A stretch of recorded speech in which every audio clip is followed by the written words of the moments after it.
एक पुरानी और टूटी-फूटी पानी की टंकी में एक छोटा सा परिवार रह रहा था। उस परिवार में थे मोहन, उसकी पत्नी सीता और उसकी बेटी रानी।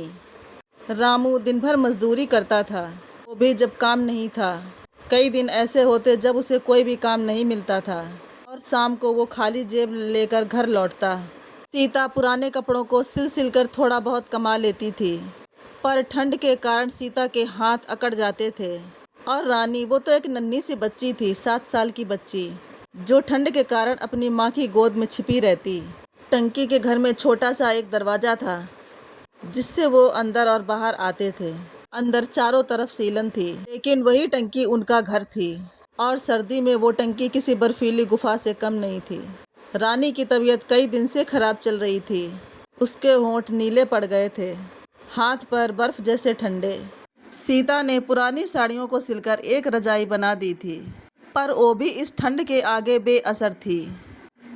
कुछ करना पड़ेगा मोहन, रानी की हालत तो बहुत खराब होती जा रही है। अगर ऐसा ही रहा तो पता नहीं क्या हो जाएगा। बचा ही क्या है घर में। रामू कुछ नहीं बोला, वो जानता था कि घर में कुछ नहीं है। एक दिन पिंकी के लिए सिर्फ 2 सूखी रोटियां बची थीं, जो सीता और मोहन ने खुद नहीं खाई थी। रात गहराती जा रही थी। टंकी के बाहर बर्फ सी हवा बह रही थी। अंदर तीनों एक दूसरे से चिपक कर बैठे थे, जैसे सांसें भी साथ छोड़ रही हों। उसी रात रामू ने एक फैसला किया। सुबह होते ही रामू उठ गया। वो अपने पुराने गत्ते और लकड़ी के टुकड़ों को लेकर निकला। शहर के बड़े बड़े बंगलों के बाहर सारा कबाड़ उसने जमा करना शुरू किया। कई जगह से उसे डांट पड़ी। कुछ चौकीदार ने उसे अपने दरवाजे की पुरानी लकड़ी दे दी। लो बेटा, ये कुछ पुरानी लकड़ियां हैं, इनको ले लो। ये लो बेटा, ये कुछ लकड़ियां पड़ी हैं, तुम ले जाओ। काफ़ी देर से मैं तुम्हें देख रहा हूँ, काफ़ी परेशान दिख रहे हो तुम। अब अंदर की हवा थोड़ी कम चलती थी। गीता ने कुछ पुराने कपड़ों से रानी के लिए एक स्वेटर सा बनाया। फिर भी घर में खाने का संकट बना रहा। कई दिन ऐसे आए जब तीनों ने गर्म पानी पी के रात बिताई। रानी बोली, मम्मी, 2 दिन से कुछ नहीं खाया, बहुत भूख लग रही है। हमारे घर में खाना क्यों नहीं बनता? सब लोगों के घर में रोज खाना बनता है। क्या तुम्हें खाना बनाना नहीं आता? हाँ बेटा, अभी तुम्हारी माँ खाना नहीं बना पाती, जब बनाना आएगा तब खाना बनाएगी। एक दिन रामू को एक बड़ी इमारत में सफाई का काम मिल गया। महीने भर का, कम पैसे थे, पर रोज का था। ठीक है, तुम्हें अगर इतनी ही काम की ज़रूरत है तो मैं तुम्हें रोज काम दे दूंगा। झाड़ू, पोछा या बर्तन, जो तुम्हें ठीक लगे वो बताओ। लेकिन हाँ, काम पूरी ईमानदारी से करना। ठीक है साहब, मैं काम पूरी लगन से करूँगा। उसने पहली पगार से रानी के लिए मूंग की दाल और चावल खरीदे। और उस दिन पहली बार सीता ने टंकी में चूल्हा जलाया। धुएं के साथ थोड़ी खुशबू फैली, जैसे बहुत दिन बाद घर में खुशी पकी हो। रानी वो खिचड़ी देखकर मुस्कुरा उठी। माँ, ये खिचड़ी कितनी गर्म है। गीता की आंखें भर आईं। वो जानती थी ये सिर्फ खिचड़ी नहीं थी, ये उम्मीद थी। साल भर बीत गया। टंकी का वो घर अब थोड़ा बेहतर हो गया था। गीता पास के स्कूल के बच्चों के कपड़े सिलने लगी थी और रानी अब वह खुद स्कूल जाने लगी, उसी स्कूल में जिसके पिछवाड़े में वो टंकी थी। पिंकी अब कभी कभी अपनी सहेलियों को कहती, तुम्हें पता है मैं एक टंकी के घर में रहती हूँ, मेरे पापा ने उसे बनाया है। अरे वाह, तुम टंकी के घर में रहती हो?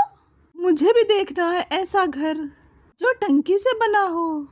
और शाम को जब घर लौटकर टंकी का दरवाजा खटखटाती तो अंदर से गीता की आवाज आती, आ गई मेरी राजकुमारी। बेटा बताओ, तुमने आज स्कूल में क्या क्या पढ़ा? पिंकी हंसते हुए अंदर घुसती और कहती, मम्मी, आज मैडम ने मेरी तारीफ की, कहा कि जो बच्चा सबसे साफ रहता है वही सबसे समझदार होता है।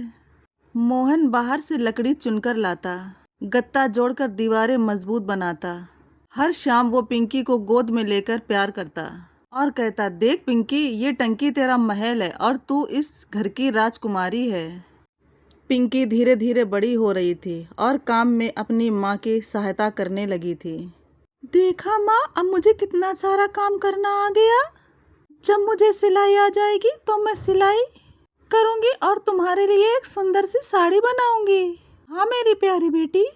तुम्हें सब कुछ करना आ गया, और देखना तुम्हें एक दिन सिलाई करनी भी जरूर आ जाएगी। तुम्हारी बनाई हुई साड़ी पहनकर मैं बहुत खुश होंगी। एक दिन बहुत जोर की ठंड पड़ी।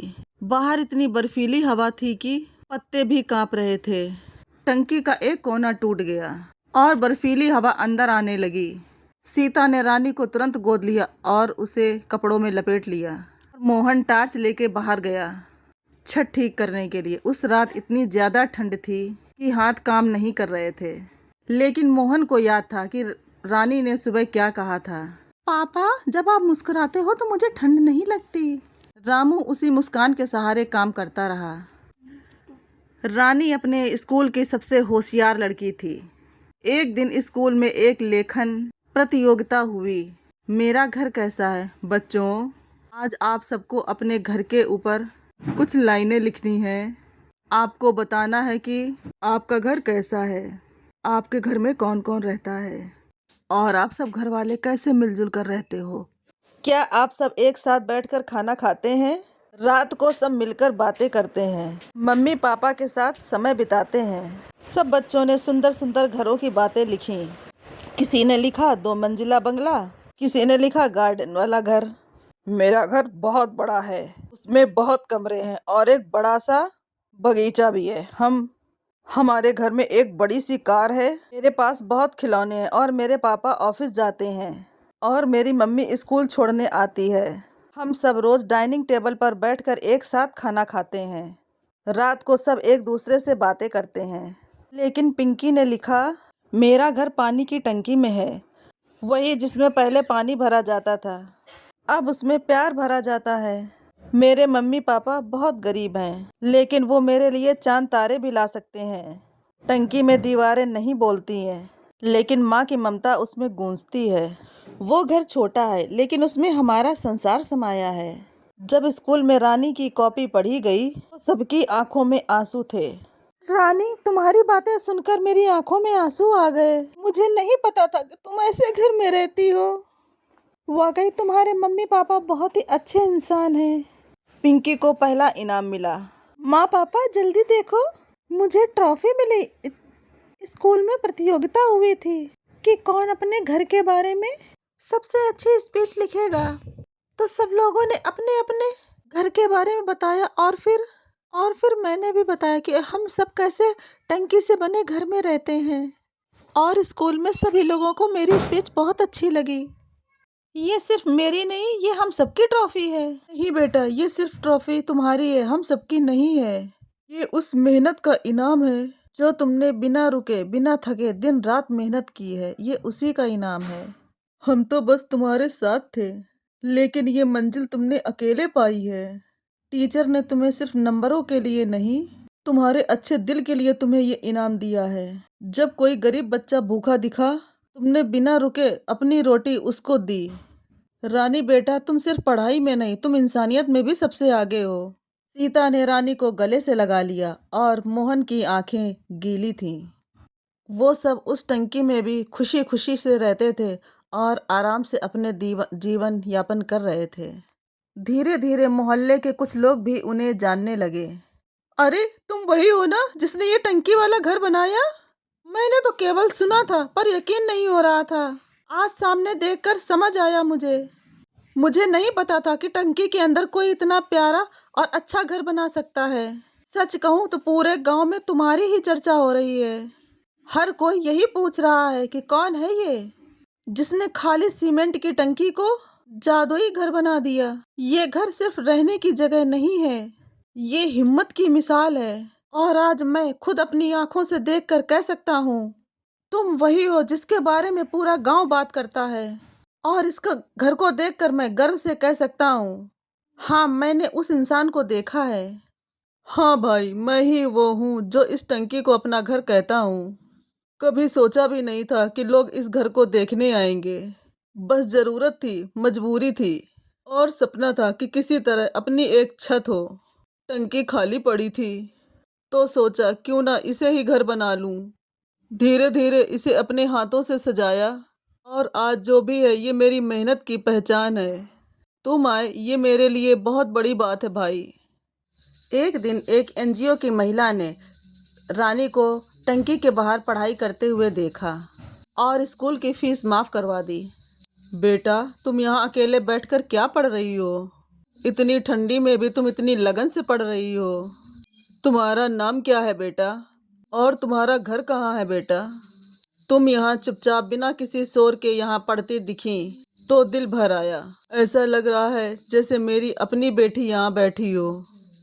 तुम्हारी आंखों में जो जज्बा है ना, वो किसी बड़े इंसान में भी मुश्किल से दिखता है।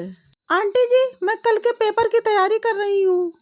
टीचर ने कहा था जिस बच्चे के कम नंबर आएंगे वो फेल हो जाएगा। मुझे बहुत डर लग रहा है, इसलिए मैं नहीं चाहती कि मेरे नंबर कम आए। जब भी मैं पढ़ाई में थोड़ा पीछे रह जाती हूँ तो लगता है कहीं मैं भी फेल ना हो जाऊँ। इसीलिए आज सब सो रहे हैं, खेल रहे हैं, पर मैं पढ़ाई कर रही हूँ क्योंकि मैं चाहती हूँ कि मेरे मम्मी पापा को मेरे ऊपर गर्व हो। हाँ आंटी, ये टंकी ही मेरा घर है। मुझे यकीन नहीं हो रहा कि ये सब सच है। मैं तो बस इस नन्ही सी बच्ची से ऐसे ही दो बातें करने आई थी। वो अकेली बैठकर पढ़ाई कर रही थी। मैंने सोचा कुछ पूछ लूं, शायद ऐसे ही बैठी हो, ऐसे ही खेल रही हो। लेकिन जैसे जैसे उसकी बातें सुनी, उसका अंदाज देखा, उसकी आंखों की चमक देखी तो मेरा दिल कांप उठा। कौन सोच सकता है कि इतनी छोटी उम्र की ये लड़की इतनी बड़ी समझ और इतनी पक्की लगन के साथ पढ़ाई करेगी। मुझे इसने कहा, आंटी जी ये टंकी ही मेरा घर है। तो उस पल जैसे मेरी आंखें थम सी गई हों। ये कोई कहानी नहीं, कोई फिल्म नहीं, ये हकीकत है। एक छोटी बच्ची जो सीमेंट की टंकी में रहती है और वहीं बैठकर उजाले के इंतजार में सपनों को बचाए बैठी है। उसकी बातें सुन के मेरी आंखें भर आईं। मेरे मन में एक ही ख्याल बार बार आ रहा, क्या ये बच्ची एक छत और रोटी की मोहताज रहेगी या फिर उसे वो पंख मिलेंगे जिससे ये अपने सपनों को उड़ान दे सके। मैं बहुत अमीर नहीं हूँ और ना ही कोई बहुत बड़ी अफसर। आप जो कह रही हैं ये सुनकर मेरे गले से आवाज ही नहीं निकल रही। इतने सालों में मुझे बहुत लोगों ने देखा, पर किसी ने रानी को इस नज़र से नहीं देखा। कोई उसकी किताब नहीं पूछता। सब उसकी फटी किताबें, फटे कपड़े, सब यही लोग देखते हैं। पर आज पहली बार किसी ने उसकी मेहनत को देखा है, उसके हुनर को पहचाना है। सच कहूँ तो यही हमारे लिए सबसे बड़ा तोहफा है। मैं एक माँ हूँ, लेकिन मैं अपनी बेटी के लिए कुछ भी नहीं कर पाई।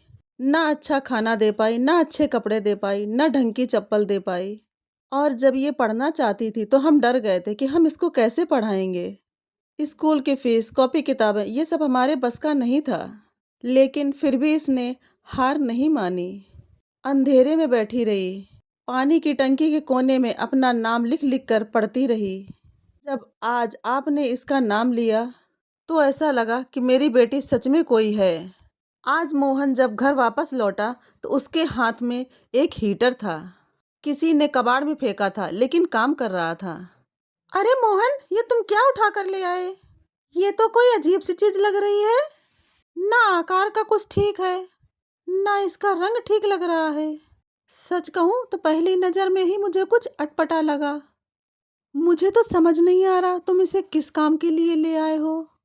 तुम भी ना हर बार कुछ न कुछ उठा लाते हो जो देखने में न जाने क्या लगता और काम का एक भी नहीं होता।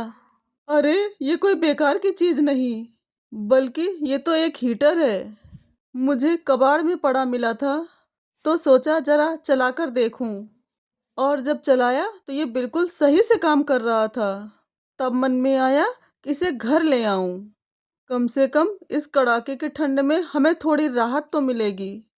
देखो ना, हमारे पास तो ना तो ढंग के कपड़े हैं और ना ही कोई गर्म रजाई, और ऊपर से ये टंकी का घर जिसमें हर तरफ से ठंड घुसती है। ऐसे में अगर ये हीटर काम आ गया तो सोचो हमें कितनी बड़ी राहत मिल जाएगी। उस रात टंकी के अंदर पहली बार हवा इतनी ठंडी नहीं थी। गीता ने कहा, देखा मोहन, मेहनत कभी बेकार नहीं जाती। भले देर हो लेकिन सब ठीक हो सकता है। रानी बोली, ये टंकी नहीं, ये हमारे सपनों का घर है। और सच में वो टंकी एक मिसाल बन गई थी कि अगर साथ हो, प्यार हो, तो टंकी में भी महलों वाली गर्मी मिल सकती है।